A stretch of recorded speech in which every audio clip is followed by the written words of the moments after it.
Hey, what's up, guys? So, coming to you this morning with the what's next on undefeated WBC middleweight champion of the world, Jermall Charlo. Charlo returned and fought for his second time this year on Saturday, December 7th, where he made the second defense of his middleweight title against former world title challenger Dennis Hogan.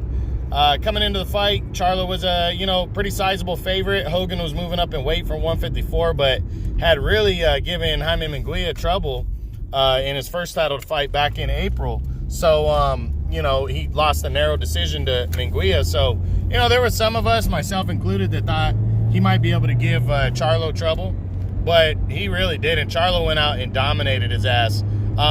He really put the pressure on and left no doubt. Hogan, the one thing that wasn't threatening about him is his punching power.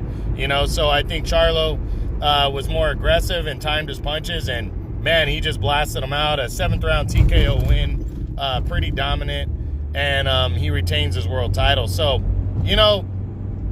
Charlo keeps looking good in most of his fights. I know he's not fighting a top competition, but it's really, to be honest, I don't think Charlo's as good as they build him up to be, but he is talented, and he has a couple nice signature wins on his resume, but also it's not his fault. In this division, it's really ruled by DAZN, and there's a couple top-ranked guys, and that's why he struggles to get fights. So, now we got to see what's next for the undefeated WBC champion, Jermall Charlo. So let's run through the top 10. Right now, I got Charlo at number 4. That's before I do my rankings and all that. I redo my rankings at the beginning of the month. Right now, I got him at number 4, so let's run through the top 10 and see what could possibly be options for him. Start with number 1, WBA Super Champion, Canelo Alvarez. I don't think this fight is next for Charlo, but I really wish Alvarez would look at him a little more and a little closer. Charlo would come over to DAZN and fight him, most likely. The question is, would DAZN approve of the fight? I don't know why they wouldn't, because they're basically taking money out of the PBC's pocket by getting him to come over there.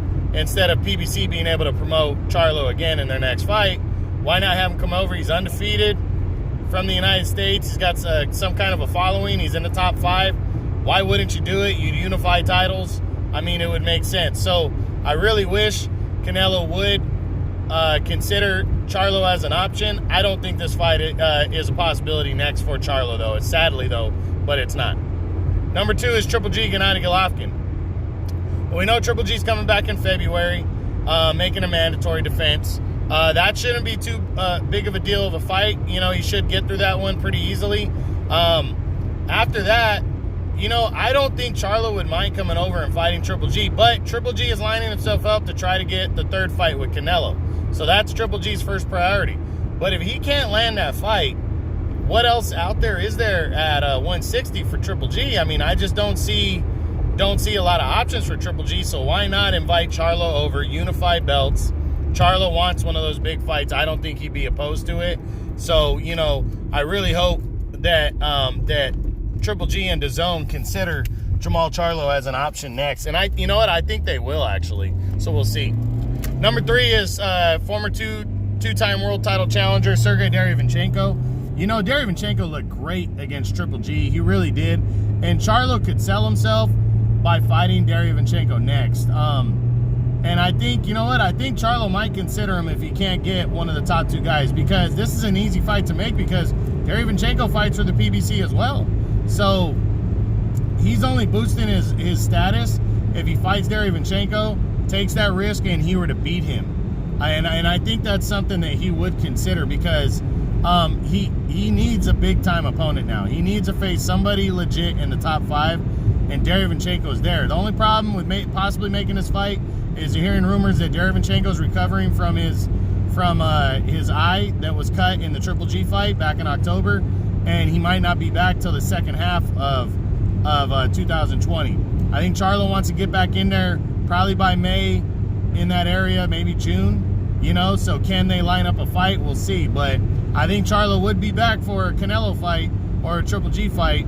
So, but Derevyanchenko, he might not want to wait that long. So we'll see. But I would love to see this fight next, and it is possible because they're both PBC guys. Now, number 5, because Charlo's number 4, so number 5 is newly crowned interim champion, WBA interim champion, Chris Eubank Jr. This guy fights for the PBC. He fought on the undercard of Charlo. This fight, I believe, is very possible. Eubank's legit, top 5 guy, been there, been in a ring with top-tier competition, Billy Joe Saunders, George Groves. This is a guy that needs to get a shot here, and I think Charlo's looking for a big fight. I think Eubank is definitely an option next. I think this fight definitely could happen if Charlo can't get the big fights that the couple big fights that he really wants. I absolutely think Chris Eubank is an option because they're both PBC guys, so I can see it. Number 6 is the undefeated WBO champion, Demetrius Andrade. Andrade's fighting in January. He's looking for a big fight. Charlo came out and said just prior to his fight with Hogan, he said that Andrade uses excuses for why they can't fight. So I don't know how real, of an option that this is, but these two guys both get avoided. Why not fight each other? I think it's a bad matchup for Charlo, but shit, with his power, maybe he could catch Andrade and knock him off his block. So I'd like to see it. They're both undefeated champions. They both get avoided. Why not come together and make a fight happen? I think they would make pretty decent money because Eddie Hearn likes Andrade a lot and wants to get him big-time money. And Charlo makes pretty decent money now. So I'd love to see it, and I hope this is an option. Number 7 is WBA regular champion, Ryota Murata.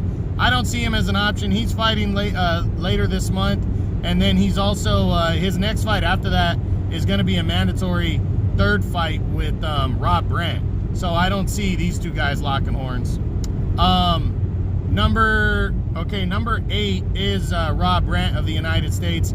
I don't think he's not an option because his next fight is a mandatory shot at Ryota Murata. Number 9 is Jaime Munguia, the undefeated former junior middleweight champion. He's fighting January 11th. He fights for DAZN and Golden Boy. They're not going to work with the PBC and get this fight going, so I don't see this one.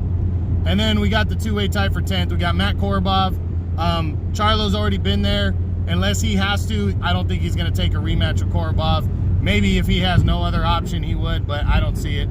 And then finally, Dennis Hogan was also tied for 10th. He just knocked him out, so rematch is not possible. The fight, it was a blowout. So that's it for Jermall Charlo and what he's doing next. Like I said, he's got a couple options now in the PBC. They may not be the top guys, but they are good options. And I think he needs to take one of those next, like Eubank or Derevyanchenko if he can't get Canelo or Triple G to get in the ring. So we'll see what happens. All right, guys, that's it. That's the what's next on undefeated WBC champion Jermall Charlo. True boxing, you've been hit with the truth.